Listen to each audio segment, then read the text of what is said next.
You're listening to Prosper in the Kingdom, the podcast where faith meets practical strategies to help you become healthy, wealthy, and wise. Join hosts Jon Cleaver and Wendy Lee as they share insights to equip you in your journey toward abundance, spiritually, financially, and beyond. Just a reminder, every situation is unique. The content of this podcast is for educational purposes only and should not be taken as specific financial or medical advice. Welcome back, everybody, to another Prosper in the Kingdom. I'm your host, Jon Cleaver, with the ever awesome Wendy Lee. Hi, hey, Wendy. Good to be here. How's everybody doing? That's right. That's right. So we're here with another episode of Prosper in the Kingdom, and today we're gonna set the Wayback Machine, and we're gonna go back to when I was born. Talk about the '70s. That was kind of the beginning of Gen X. I think Gen X started in the '65. I'm Gen X 70, Wendy's Gen X 80, and I think I'm the last year of Gen X, depending on what chart you look at. Oh, maybe we need to. Maybe you're a poser. Maybe we need to get out the actual. No.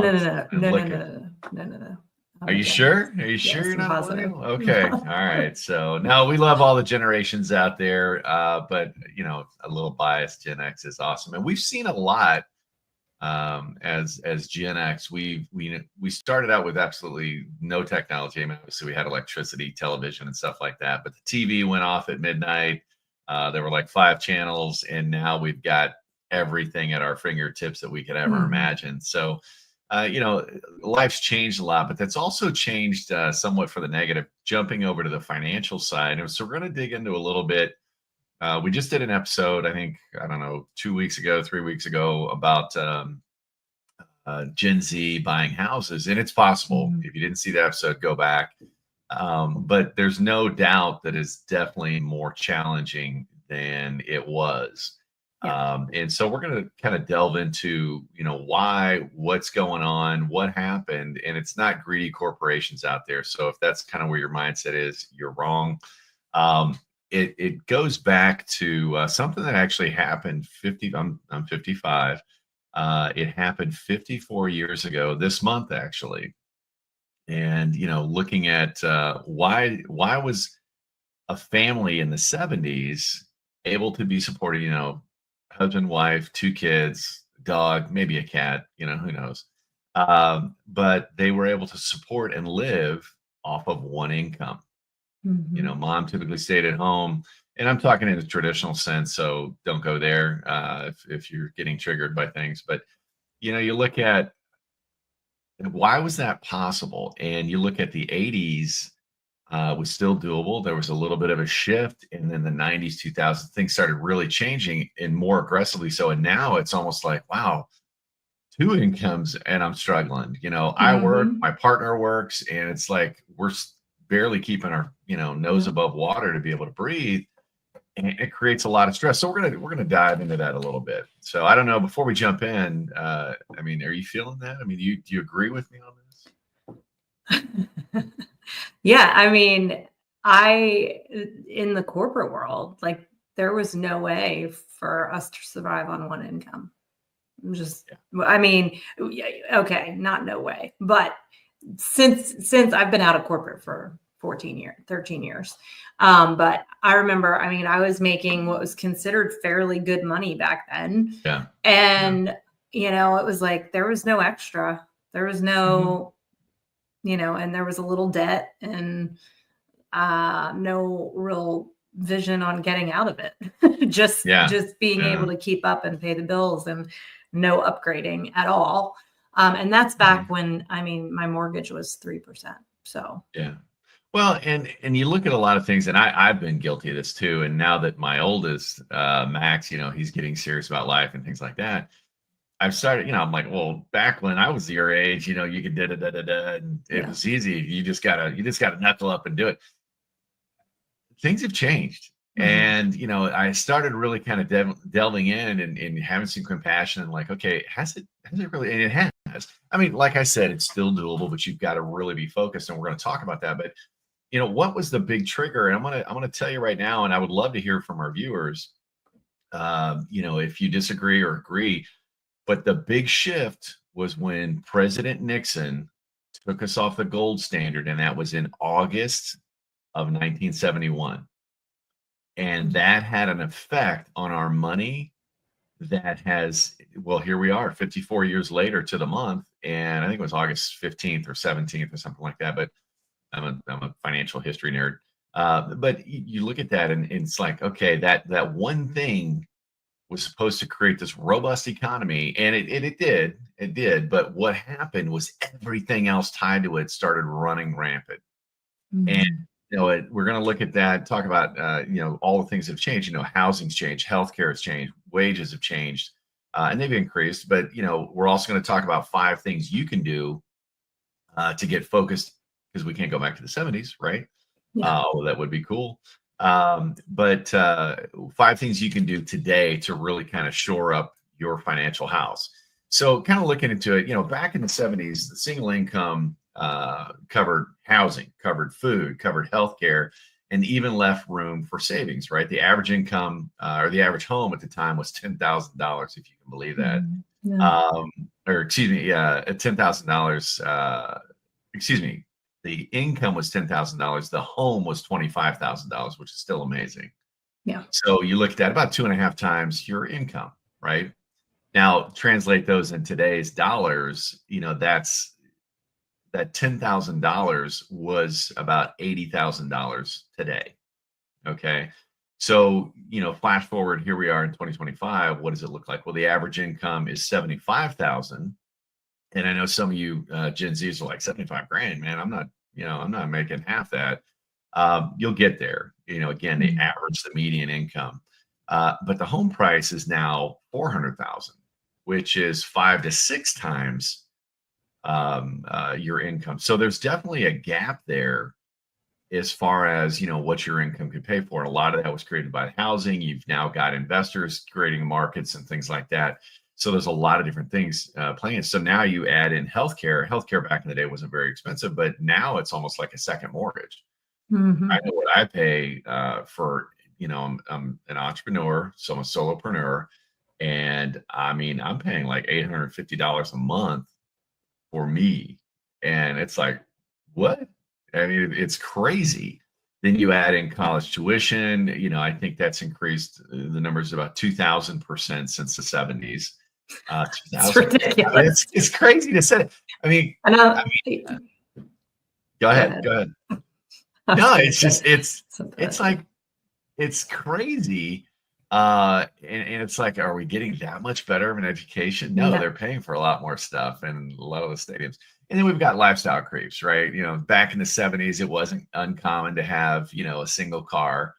Now we've got 2 cars or more, right? No longer is little Johnny borrowing the what is it? I love that commercial, Brown Betty, the family station wagon that's, passed down from sibling to sibling. I mean, now everybody's getting their own cars, and I've seen some parents buy their kids new cars, which blows my mind. But you've got smartphones, we've got our subscriptions on our phones and things like that. So all of that's eroding, what's going on. So not only has the income not really kept up with life expenses, i.e. college, healthcare, in your home, but now you've got all these extra added costs of just daily living in America. And it's like, well, I can't live without my cell phone. It's these things that have definitely increased what it takes to live in America. So, what happened with the gold shift, right? So 71, Nixon cut the tie between the dollar and the gold. So prior to that, the dollar was backed by gold. It was real metal. It was real. It was it was real money, folks. And once he did that, the money looked the same. It was still green. It was still paper. The coins looked the same. But what it was backed by shift. It became fiat currency. There's a great book out there, Whatever Happened to Penny Candy. It's part of the Uncle Richard series. I highly, highly recommend you read that, because if you want to understand what's going on in simple layman's terms, that's the book to read. But when he took us off the gold standard and just said, okay, we're going to be backed by the promise of the U.S. government, right? Inflation soared. The dollar lost 85% of its buying power. 85% of its buying power since then. So a dollar today, I mean, literally buys about $8 worth of stuff, or excuse me, a dollar back in 1971 would buy you about $8 worth of stuff. So, I mean, literally you could walk into a McDonald's today with a and you buck see it, yeah, and buy a combo meal, you know, or close to it. And that's probably not a good analogy health wise, but I mean, it's crazy what's happened. And so that's a big, big deal. And that's why you see a lot of people pushing, you know, buy precious metals or get us back to the gold standard, because there has yet to be a fiat currency that's lasted. And we see some question marks in the dollar now. If you follow what's going on with crypto and things like that, there's a lot of conversation there, but I don't want to go down that path. But, you know, family mindset also shifted from a save and buy to borrow and pay later. I mean, I remember Christmas, stuff like that. You were doing the Christmas clubs, you know, at your bank where you would put away 10, 20, $5, whatever, to have money for Christmas. So you didn't borrow, lay away. That was a big deal. Saw a little bit of a resurgence, I think, in 08, 09. You know, companies were bringing it back, stores were bringing it back, and it just didn't obviously take off because people are so used to just borrow and pay, borrow and pay. Yeah, I want to know that instant gratification, which is sad when you really look at the big picture. And people, I long for a simpler time. Well, you can have a simpler time, just, you know, opt out, right? But yeah, you know, you look at Affirm all that, and all these apps that you can. I mean, people are buying consumable products regularly now, like skincare on Affirm or on Shop or whatever, and making 4 payments. It's wild. Oh, okay. I'm like, okay, well, that's good. I didn't know what you were talking about, but now I do know what you're talking about. It's like the Amazon where it's like make 4 easy payments of this. Yeah, folks. I mean, if just simply don't. I mean, if you're stressed about money and stuff like that, don't keep adding to the fire, right? So why do families feel squeezed? You know, as far as what's going on, obviously the 70s changed where we can't go back. You know, I think Donald Trump is doing something about the currency. And you're starting to see that play out with crypto and the adoption of cryptocurrencies in the U.S. government, which is a great move, by the way. I think that's going to give us a soft landing as opposed to a hard crash, which I think the other side wanted. But, you know, let's look at why the big squeeze. So bottom line, housing has increased from 2 to 3 times your income to 6 to 8. Okay. Wages, productivity has soared, especially, you know, you get the advent of AI and things like that, but wages flatlined. They haven't really, you know, you get your increases, but if you think about it, you know, the average, you know, you go through your annual review, hey, we're giving you a 3% bump or a 4% bump. Okay. 2 to 3% of that bump is eaten up by inflation. So it's not really, if not more. Yeah. So, I mean, you know, during the Biden administration, we got to as high as some records said 9% on inflation. So a 5% bump, you're still negative. So it hasn't kept up over the years. And then healthcare premiums now rival car payments. As a matter of fact, my healthcare is more than my car payment, which is crazy to think about. And, you know, that's all tied to litigation and things like that, and the cost of insurance for doctors and things like that for malpractice and whatnot. Education, once affordable, now a debt trap. Now, I do think there's some alternatives there. If we could check our ego at the door, I think community college is a great place to start. I know California's got free, Tennessee's free, you know, and several other states you can get your basically an associate's degree and then go into your advanced studies at a university. So that cuts your costs basically in half for college, not to mention scholarships and things like that. But, you know, looking at students going in and taking, I watched this video yesterday. This girl had taken classes from 20 different departments at her college, and she was graduating with a general education, or is it general education? Is that it? Basically a liberal arts degree. It wasn't anything specific, just spending money. But, you know, have a purpose. And, you know, I love the fact that we're bringing back trades. Trump's doing a lot to bring back trade schools in the main scene. And, you know, that's something, it's going to be a big wake up call, I think, for AI and people seeing AI take jobs. I mean, you know, in the white collar world, AI is not going to fix your toilet, right? AI is not going to fix your car. And so that's where a lot of these trades, I think, are going to start really making a surge and a comeback, which is fantastic. And in the culture, again, we've shifted our culture to, we normalize debt. Debt's like, before it was taboo, right? Oh man, you got debt. Now it's not as bad. I think, and I give old Dave a hard time sometimes because we disagree on some of the strategies, but I love the fact he's out there rattling the saber, telling people to get out of debt. I do the same. Clark Howard, Susie Orman, all talk about this stuff. But we've normalized debt. We're all into these bigger houses. Even I've got some friends that have a house and they're like stressed about the payment, but it's like they won't give it up because it's like, oh no, we like to, whatever. It's like, okay, think about it though. Do you really need that big of a house? I'm not saying we should go the way of Australia, which I don't know if you saw that or not. Boy, I'm going on a bunch of tangents today, but they are passing a law where if you've got more than 2 bedrooms, they're going to tax you on it. You've got to pay a fee. Yeah, which is like, okay, hello, communism, welcome to Australia. Yeah. But the constant consumption, like you mentioned, Amazon, we're constantly click. Oh, it's so easy. Swipe, it's so easy, right? Whereas before you go ahead. You look at the Goodwills. We love thrift shopping. And I'm like, the things people just donate. Still tags on them. Still tags on them. Yeah. Yeah. And people just, we're in a shopping culture. Everybody wants to buy. So here's the thing. And I mentioned this yesterday. You kind of made fun of me, but it's not a secret. I love thrift shopping. And so I went and my son's got a dog.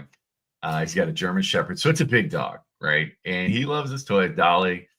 And I was in a Goodwill and I get, the little stuffed animals. Usually they're like 99 cents or maybe $1.99 for the dogs. Because I'm not going to go and spend $15 for a chew toy that's going to get shredded from a pet store, right? So I'll go buy a used one, wash it, obviously, and then give it to the dog. So yesterday I bought a Bucky Beaver plush doll. It's probably 3 feet high. And I'm like, this is going to be perfect for Dolly to romp around with. But then I started thinking about it. And I did pay a little more for that one. It was $4.99, but it looked brand new. And I'm like, wait a minute. So somebody bought this, and I guaranteed they paid $40 for this thing. I don't know what it cost, but they paid $40 for this thing. Probably the kid wanted it, or they thought it would be cute, or whatever. And then it sat there after the first 15 minutes. The newness wore off, and they just gave it to Goodwill. And I'm like, oh my gosh, they just wasted that money. And, you can say the same thing about my $5, but I'm giving it to the dog. The dog's going to have fun with it, and it's kind of disposable. But that's the stuff that we buy. And it's like, why? Why do we need that? So that's the big part of it, too. So, you let that stuff get away, and that's why we feel behind. So, I guess this is more of a wake-up call and a little bit of a rant. Yes, there have been some big changes. Yes, our government made a move that short-term looked good, but what it did to our economy and our culture, it allowed consumerism to take over America. And that is not going to change unless you and I, the listener, do something about it and just say no, right? Yep. But there's some other things you can do and we need to do to get serious about it. I don't know if you've got some thought on that, Wendy, but let's kind of jump into that.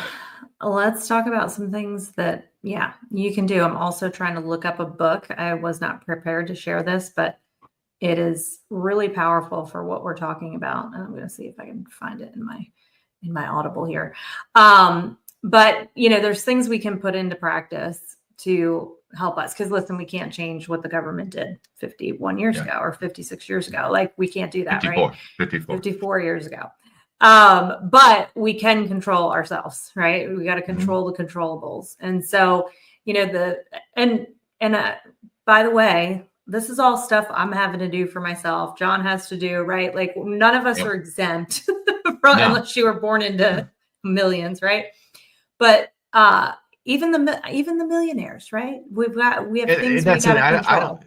I think that's if you're a Christian and you call yourself a Christian, you're not just I'm a Christian, but you're actually obeying, right? And following the word of God. I don't care if you've got $10 or 100 million. Yeah. You need to be a good steward. Correct. Right. Correct. And so buying crap that you don't need, it's like, you're outrunning it and you're in a better position, but a lot of people aren't. And I'm not saying, you need a redistribution of wealth. I'm not that guy. Right. But we really need to take an internal look at, is this the highest and best use of my time? We say that all the time, but is this the highest and best use of my money? My money. Yeah, absolutely. Yeah. So, cash flow discipline, right? That's the first one. Is, you know, we don't talk about budgeting. We talk about spending plan. We talk about telling your money what to do. Right. And so knowing where your dollars go, because man, if you don't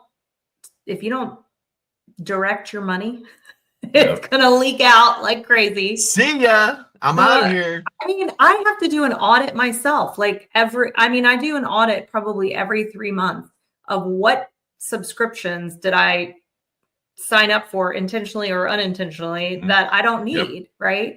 I mean, I realized I have a little package on my phone plan that has Hulu, Disney, and ESPN. Do you know how many times we watch that stuff in my house? Maybe once every 6 months. And I'm just spending. Saying, you need to watch more ESPN. I'm just saying. So.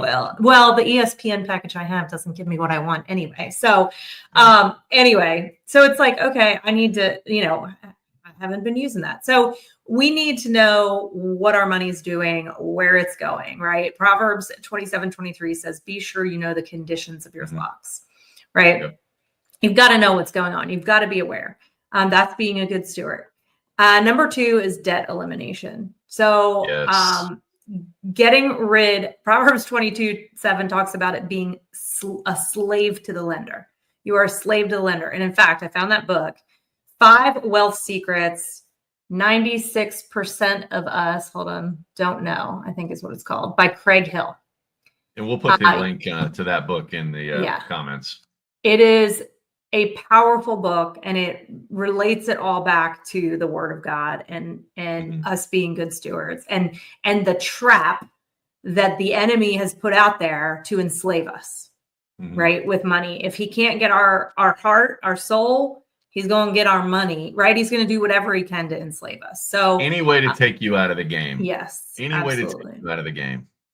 So cut high interest debt, stop putting things on credit card, stop buying brand new cars.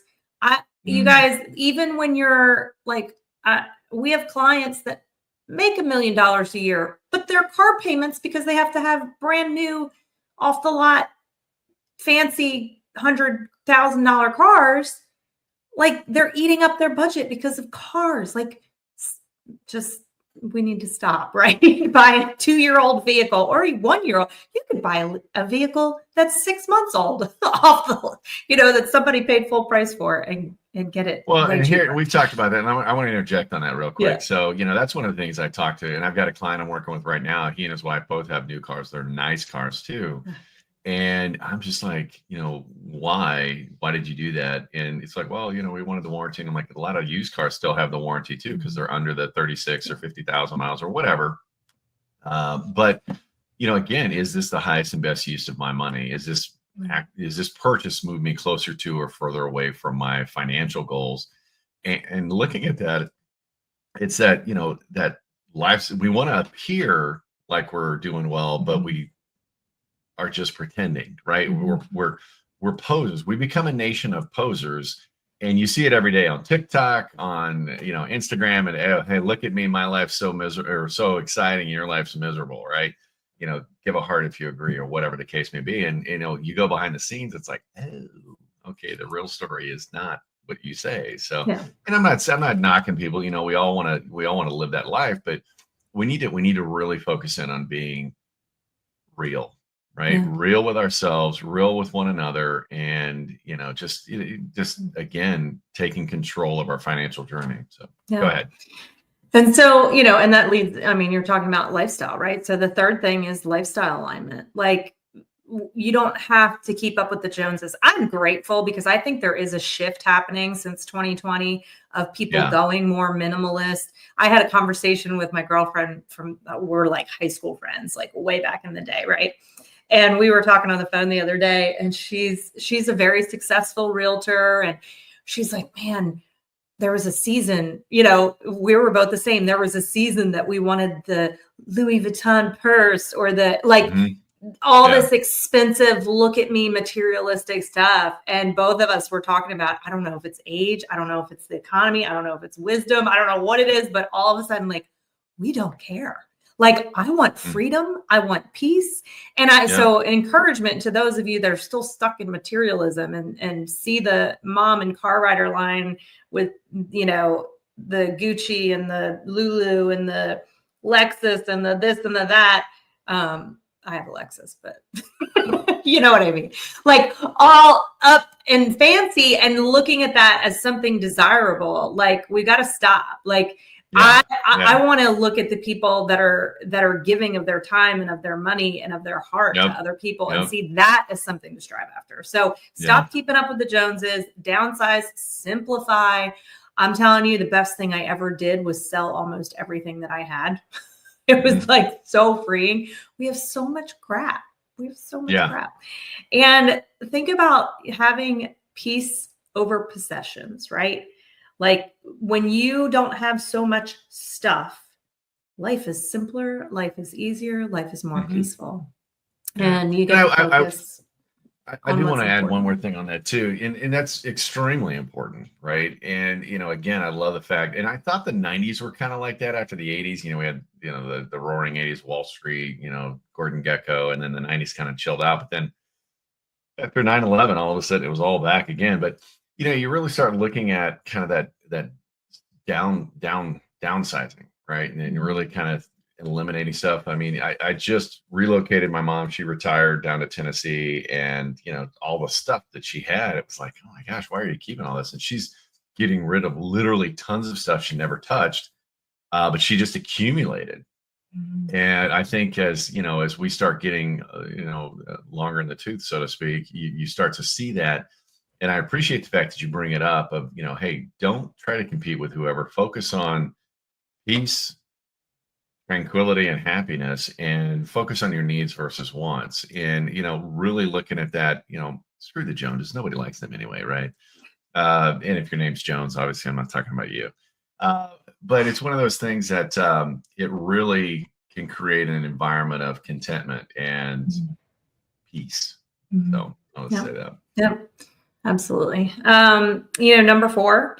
So we talked about cash flow, debt elimination, lifestyle alignment. Number 4, multiple streams of income, right? So I know we're talking about it's not enough to have 2 streams of income. We don't want to add more income so you can buy more stuff.